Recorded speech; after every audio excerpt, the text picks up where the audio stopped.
I do a festival in Washington, D.C., the Women's Jazz Festival, which we named after Mary Lou Williams. And when I first started to do it, they said, can you find enough women? Well, that was ridiculous because it made me angry. So I started with 100 women. And said, it's okay. That's for openers.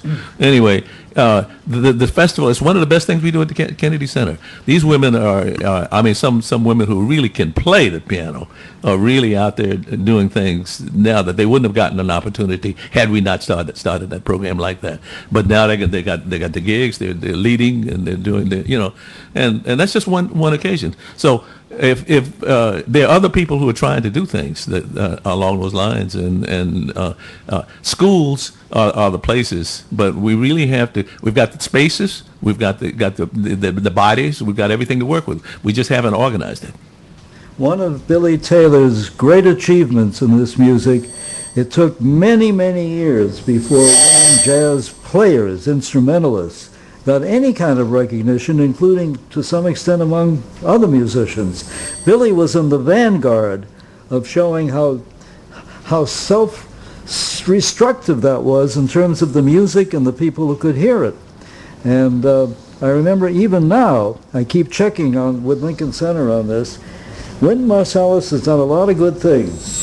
His recent book is one of the best books I've read. So far as I know, he has yet to have a full-time woman player in the Lincoln Center Jazz Orchestra.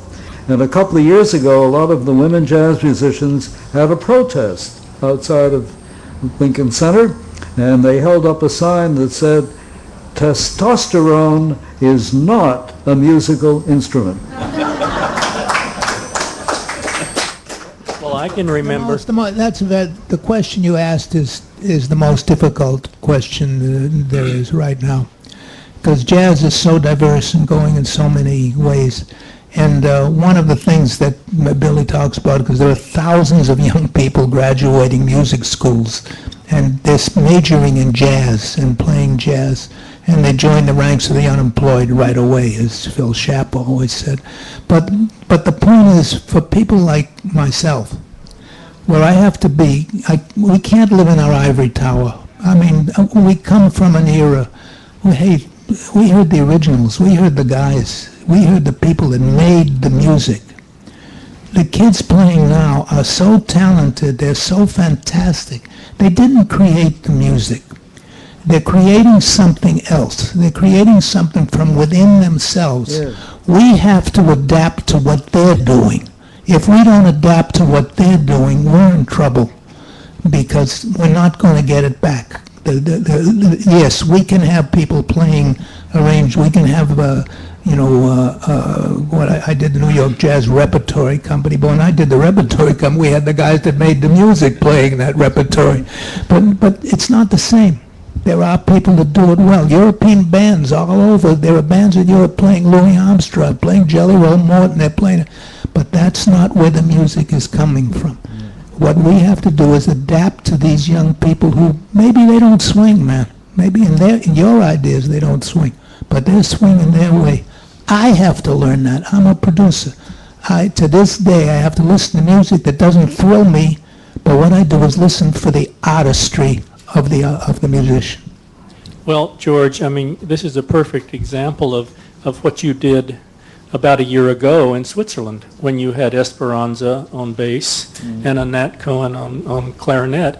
George took a band to Switzerland to play for a week at a club, and the stars of the band were these two girls. Yeah. I mean, the television came in to cover Esperanza the first night or the second night, and from that point on, you couldn't get in the room.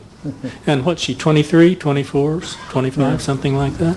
When I heard both those young ladies. I didn't know them. And I heard them in clubs or one in a concert. I said, who are these ladies? I said, they can play. So I said, I had this gig coming up with Hans Serbrug in Bern. And I called Esperanza, I said, Esperanza, will you play with me in Bern? She said, it'll be an honor, Mr. Ween. I said, don't say it'll be an honor. You never played with me yet. I called Annette Cohen. She said, it'll be an honor, Mr. Ween. I said, the exact same thing. Don't say it'll be an honor. You never played with me yet. But we had the most wonderful time. We had Randy Brecker and who was on drums? Jimmy Cobb on drums and Howard Alden on the. What a band! Man, it's a great band. But see, that's one of the things that is working, and that Esperanza and several other people are teaching at specific schools where they are doing what we did in terms of passing on what we know. I mean, the best thing I can do right now is to just try to lead some of the people that I come in contact with into things that I've already done. I mean, these are so the first thing I learned from Willie Lyon Smith and so many others was a lesson that I came to New York one time to hear Teddy Wilson, and I went into a nightclub on my dad gave me the money to do this, and he said. I want you to check in with somebody because I have a friend who runs a nightclub, and I don't want you wandering around New York. I mean, you're still a kid. I don't want you to. So I want to make sure that you're all right. I said, okay. So I went in and I said hello to my father's friend. He said, your dad tells me you play the piano. I said, come on back here and play something. So I go to the back, and in this is 138th Street and 7th Avenue.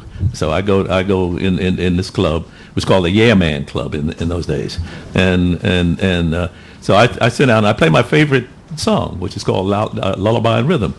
I noticed the man looked at me, the guy, the pianist who they asked to let him get up and let him play, and he looked at me kind of strange, and I said, well, yeah, I can play. I love this tune. I like playing. So I didn't know that the guy I was playing for actually wrote the tune. and he thought that here's this young kid coming on my gig and going to play my tune. So he took me upstairs. He said, I got some fellows that would like to meet you. This is right at when they were taking intermission. So we went upstairs to a brownstone on 138th Street and knocked on the door, and someone came to the door and he said, hey fellas, I got a piano player here. Now that should have told me right then I should go home. See, because everybody in the room was a piano player. And so to make a long story short, I played, and a guy, a very elderly gentleman, got it all the way across the room, sat down and began to play with the wildest left hand I had ever heard in my life. I'd heard Fats Waller many times, but I never heard Fats Waller play like this. This was Willie Lyon at his best, and he said, he asked me to get up, and I got up for real, and so anyway, in the same room was a young guy about my age, and he sat down and he was going to play, and he played as he was playing. I realized that he was trying to play like Art Tatum. I said, "Oh, sure, I can do that better than he can." So I'm trying to work my way back to the piano again. Before I could do that, the Willie Lyon says to the pianist that had just started playing, said, "Monk, I told you we already have an Art Tatum, so play your own thing."